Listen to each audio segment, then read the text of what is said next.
नमस्कार, मैं हूँ ऋतपर्ण दवे। आज मैं फिर आप सबके सामने एक बेहद संवेदनशील विषय को लेकर हाजिर हूँ। शायद आपने आज अंदाज लगा लिया होगा कि मेरा विषय क्या है। जी हाँ, बात मैं दिल्ली में कोचिंग सेंटर में हुए हादसे की करने जा रहा हूँ। दरअसल हम जब अपने बच्चों को बड़ी आशाओं, बड़ी उम्मीदों और बड़े विश्वास के साथ बाहर अनजाने हाथों में सौंपते हैं, तो बहुत सारा डर भी रहता है लेकिन विश्वास भी रहता है। शायद यही विश्वास दिल्ली में टूटा था, जो केवल और केवल पैसे कमाने की होड़ के आगे रह गया। मैंने इसी पर अपना लेख केंद्रित किया है, लोगों से चर्चा की है, दिल्ली में रहकर खुद भी देखा है, जाना है, समझा है। उसके बाद यह लेख आज मैं लिख रहा हूँ। विश्वास है कि आप इसे जरूर सुनेंगे, देखेंगे और पसंद भी करेंगे। मैं अपने लेख से आपको रूबरू कराऊं, उसके पहले 7 सेकंड की मेरी ये मनोहार गुहार रिक्वेस्ट और विश्वास है कि इसे आप जरूर पूरा करेंगे।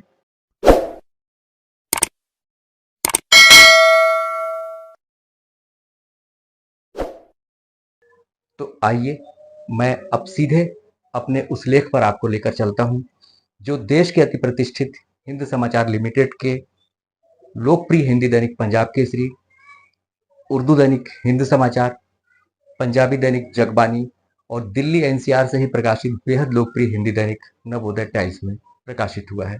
तो चलिए बताता हूं कि लेख में मैंने क्या लिखा है, आप भी सुनिए और इसे मेरे फेसबुक पेज पर भी पढ़िए और पसंद कीजिए, अपने कमेंट भी कीजिए। देश की सबसे प्रतिष्ठित और प्रतियोगी परीक्षा के लिए मोटी फीस वसूलने वाले कोचिंग संस्थान कितने सुरक्षित और नियमों के पाबंद हैं, यह बीते हफ्ते दिल्ली में एक के बाद एक दो हादसों से सामने आ गया। हादसे पहले भी कई हो चुके हैं और लगातार कुछ न कुछ हो रहा है। कई मामले सामने आते हैं तो कई दबा दिए जाते हैं। अब तक तो कोटा में बच्चों के कोचिंग संस्थान बद इंतजामी के लिए बदनाम रहे, लेकिन राष्ट्रीय राजधानी जहां से पूरा देश चलता है, वहां ऐसे हादसों की जो तस्वीर और सच्चाई सामने आ रही है, उससे पूरा देश हैरान और स्तब्ध है। प्रतिस्पर्धा की दौड़ में बड़े बड़े ख्वाब दिखाने वाले संस्थान जिस तरह से नियमों की धज्जियां उड़ा मोटी कमाई करते हैं, बेहद शर्मनाक है। बेसमेंट में स्टोरेज के नाम पर मिली अनुमति पर कैसे लाइब्रेरी संचालित होती है, यह भी भ्रष्टाचार की बड़ी कहानी है। अब जो सच सामने है, बेहद चौंकाने वाला है। अकेले दिल्ली में बड़ी तादाद में बेसमेंट में ऐसी लाइब्रेरियां बिना इजाजत धड़ल्ले से दिन रात चलती रहीं। यह तब न दिल्ली पुलिस को नजर आया, न एमसीडी को और न ही दिल्ली सरकार को। विडंबना देखिए, बीते हफ्ते 4 अभ्यर्थियों की मौत अब केवल उनके परिवारों का दुख और चिंता नहीं, बल्कि हर उस परिवार का है जो बड़े सपने संजोकर पेट काटकर दिल्ली का खर्चा उठाते हैं।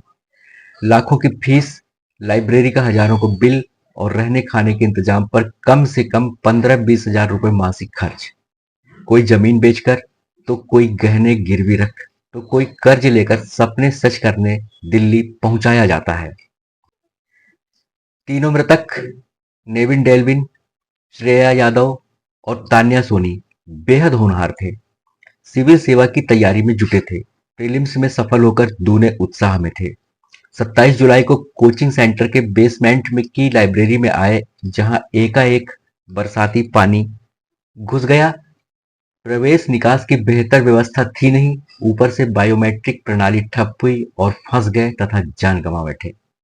इससे ठीक पहले 22 जुलाई को पटेल नगर में भी बिजली के तार से गेट में करंट आने से अनजान अभ्यर्थी नीलेश की उसे छू लेने से मौत हुई थी। गत वर्ष 15 जून को भी मुखर्जी नगर में आग लगने से कैसे बच्चे ऊंची इमारत की छत से जान बचाने कूदते दिखे थे। एक रस्सी से 10-10 लड़के लड़कियां उतर रहे थे। घनी आबादी के चलते 11 दमकल गाड़ियों ने बमुश्किल काबू पाया। इसमें करीब 61 लोग घायल हुए थे। यह भी जबरदस्त खौफनाक मंजर था। दिल्ली में मुखर्जी नगर, ओल्ड राजेंद्र नगर, करोल बाग और उसके आसपास का इलाका यूपीएससी के लिए कोचिंग का बहुत बड़ा हब है। कोचिंग व्यवसाय भी अरबों के कारोबार में तब्दील हो चुका है। इनमें कई लाइब्रेरियां रात दिन खुली रहती हैं।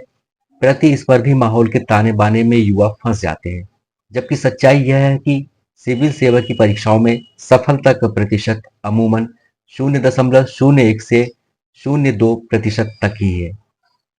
कोचिंग के नाम पर सजे सवरे संस्थानों को आलीशान शोरूम कहना ही ठीक होगा। अब ये हादसों के जिम्मेदार हैं या हत्या के, अनुमति देने वाले जाने।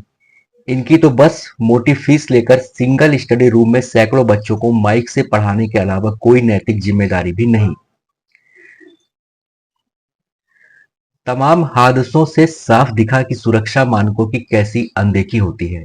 स्टोर रूम की अनुमति पर लाइब्रेरियां कैसे संचालित हैं? जवाब न कोई जनप्रतिनिधि और न ही प्रशासन के जिम्मेदार सलीके से दे पाते हैं। हर साल लगभग 10-15 हजार नए बच्चे सपनों की उड़ान भरकर दिल्ली पहुंच जाते हैं। पहले से संख्या कितनी है इसका डाटा भी नहीं है। अनुमानतः 3 लाख या कुछ कम ज्यादा बच्चे अकेले दिल्ली के तमाम कोचिंग सेंटरों में तो होंगे ही। कई दिल्ली की चकाचौंध में फंस जाते हैं जो छोटे शहरों या गांव खेड़े के होते हैं। अभिभावक बड़ी रकम लुटाते हैं और बाद में बड़ी उम्र के साथ घर लौट हाथ मलते रह जाते हैं। इनकी सुरक्षा और जानकारी के लिए तुरंत एक प्रभावी कानून बने। हर बच्चे की जानकारी कोचिंग में पंजीयन के साथ अपने आप सरकार तक पहुंचे। प्रत्येक मकान मालिक या पीजी हेतु मानक संचालन प्रक्रिया एसओपी हो। बच्चों के रहने, उनकी व्यवस्थाओं, बिजली पानी, हवा निकासी का निगरानी तंत्र हो, जिसके लिए कोचिंग सेंटर भी जवाबदेह हो। बच्चा कहाँ है, कितनों के साथ है, दड़बे में है या सही ठिकाने पर, सब मालूम रहे।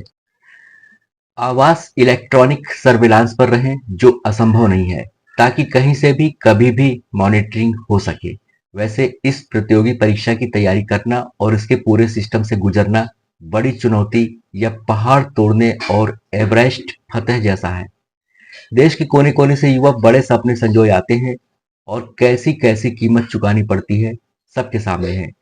यहाँ इनका कोई माई बाप नहीं होता, न राजनीतिक पकड़, क्योंकि स्थानीय मतदाता भी तो नहीं है। ऐसे में भला इनकी पूछ परख दिल्ली के नुमाइंदे या सरमाएदार क्यों करेंगे? दुर्भाग्य देखिए, दिल्ली की अर्थव्यवस्था का अहम हिस्सा होकर भी वे अकेले होते हैं। काश कमाई का हिस्सा होने के एवज में ही सुरक्षित रह पाते।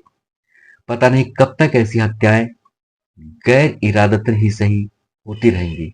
अब तंत्र, यंत्र और राजनीतिक मंत्र को देखना है कि भ्रष्टाचार की ऐसी अव्यवस्थाओं पर कब लगाम लगेगी। तो कैसा लगा आपको मेरा ये लेख? विश्वास है कि जरूर आपके दिलों की गहराइयों तक पहुंचा होगा, आपको छू गया होगा और आपको भी विवश किया होगा कि आप भी इस पे जरूर अपने सुझाव और कमेंट दें। तो मेरे इस कमेंट बॉक्स में नीचे जरूर आप अपनी राय, मशवरा या सुझाव जो भी है दीजिएगा, ताकि सरकार तक हमारी आपकी सबकी बात पहुंचे। मुझे दीजिए इजाजत और स्वीकारिए मेरा नमस्कार।